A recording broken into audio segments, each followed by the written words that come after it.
Something is shifting beneath the surface of the global economy, and most people aren't paying attention.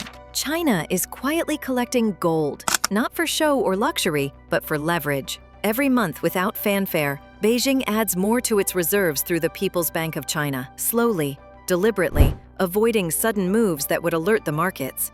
It's a strategy years in the making, designed to protect China from a financial system it doesn't fully trust. For decades, the world has run on the U.S. dollar. It's the backbone of trade, energy, and debt. But that power gives Washington enormous control. If the U.S. doesn't like a nation's behavior, it can cut them off, freeze assets, or block access to the global banking system. China has watched this happen to others, and it knows it could be next. So it's preparing, quietly, methodically, by building a shield made of gold. Gold doesn't care about sanctions. It doesn't need permission. It's real, it's ancient, and it's trusted everywhere. In an era of digital currencies and political uncertainty, China is going old school by turning metal into strategy. Official numbers say the country holds around 2,300 tons of gold, but experts believe the true figure is far higher. Hidden in state-run banks and military vaults, it's not just about collecting metal,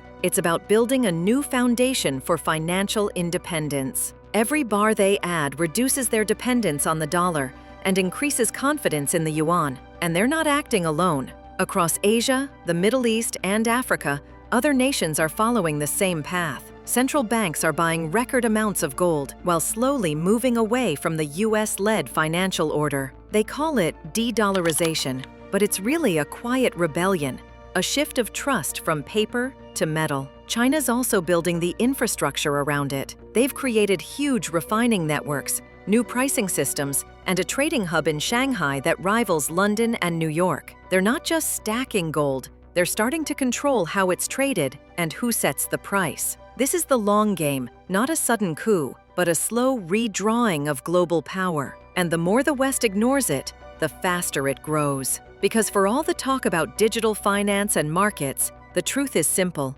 Gold is still the one form of money that can't be printed, frozen, or erased.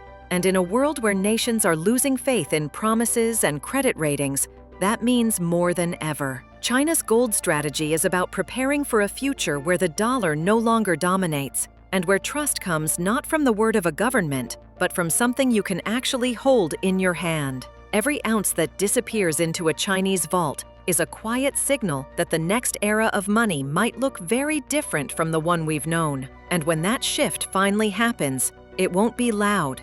It'll be quiet, steady, and unstoppable, just like the way it began.